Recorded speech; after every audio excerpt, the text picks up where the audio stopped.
মাত্র 1 কাপ সুজি দিয়েই কয়েক মিনিটেই বানিয়ে ফেলতে পারেন পুরো পরিবারের জন্য সকালের এরকম জলখাবার। রোজ রোজ রুটি পরোটা ভালো না লাগলে একবার এই রেসিপিটা ট্রাই করতে পারেন। আর এটার জন্য আপনার আলাদা করে কোনো তরকারি বা সবজির প্রয়োজন পড়বে না, শুধুই খেয়ে নিতে পারবেন। একদম কম তেলে বানানো এরকম নরম তুলতুলে জলখাবার বাচ্চা থেকে বড় সবাই ভীষণ পছন্দ করবে। তাহলে চলুন রেসিপিটা দেখে নেওয়া যাক। রেসিপিটার জন্য প্রথমে আমার সুজি লাগবে। এখানে আমি 1 কাপের একটু কম সুজি নিয়েছি। সুজির সঙ্গে দিয়ে দেবো 1/2 কাপ মতন টক দই। টক দইটা অবশ্যই কিন্তু জল ছড়ানো হবে। সঙ্গে দিয়ে দেবো 1/2 কাপ জল, মানে যতটা টক দই ঠিক ততটাই জল দিতে হবে। এরই সঙ্গে দিয়ে দেবো একটা মাঝারি সাইজের আলু, কাঁচা আলু। আলুটা আমি খোসা ছাড়িয়ে ভালো করে ক্লিন করে নিয়েছি। আলুটা আমি একটু ছোট পিস আকারে কেটে নিয়েছি এবং এটা সুজির সাথে দিয়ে দেবো। আর দেবো স্বাদ মতো নুন। এখানে আমি 1/2 চামচ মতো নুন দিয়েছি। এই সব কিছু একটা মিহি পেস্ট করে নেব। ঠিক এরকমই একটা স্মুথ ব্যাটার তৈরি হয়ে যাবে। ব্যাটারের থিকনেসটা ঠিক এরকমই হবে। যে 1/2 কাপ জল দিয়েছিলাম তার থেকে বেশি কিন্তু জল আর লাগেনি। এই ব্যাটারের মধ্যেই দিয়ে দেবো একটা গাজর গ্রেট করে। এখানে আমি একটা মিডিয়াম সাইজের গাজর নিয়েছি। দিয়ে দেবো একটু ধনেপাতা কুচি, সঙ্গে দিয়ে দেবো একটু কাঁচা লঙ্কা কুচি আর একটু চিলি ফ্লেক্স। বাচ্চা থাকলে কাঁচা লঙ্কাটা অ্যাভয়েড করতে পারেন। সব কিছু ভালো করে মিশিয়ে নেব। সবজি আপনাদের কাছে যেরকম অ্যাভেলেবেল থাকে সেরকম হিসেব মতনই দেবেন। টমেটো, বাঁধাকপি, ক্যাপসিকাম যেটা পছন্দ হবে দিতে পারেন আপনারা।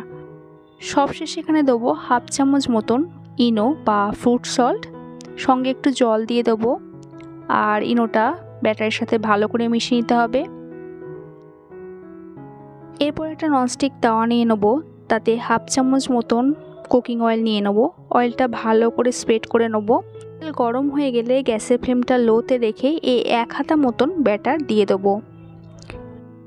একটু আলতো হাতে স্প্রেড করে দেবো। এরপর কভার করে দেবো 1 মিনিটের জন্য মিডিয়াম ফ্লেমে। এর থেকে বেশি কিন্তু আর টাইম লাগবে না। 1 মিনিট বাদে কভারটা খুলে নেবো।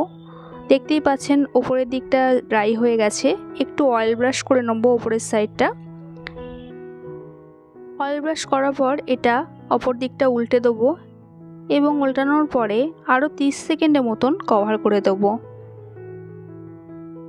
30 সেকেন্ড বাদে কভারটা খুলে নেবো। এটা প্রায় হয়ে গেছে। একবার উল্টে পাল্টে দেবো আবার। আর দুটো সাইডই ভালো করে কুক হয়ে গেছে।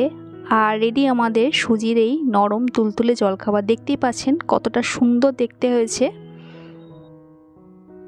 সেম প্রসেসে বাকিগুলোও করে নেব। এগুলো করতে কিন্তু খুব একটা সময় লাগে না, শুধু একটু খেয়াল রাখতে হবে ব্যাটারটা দেওয়ার সময় লো ফ্লেম রাখতে হবে।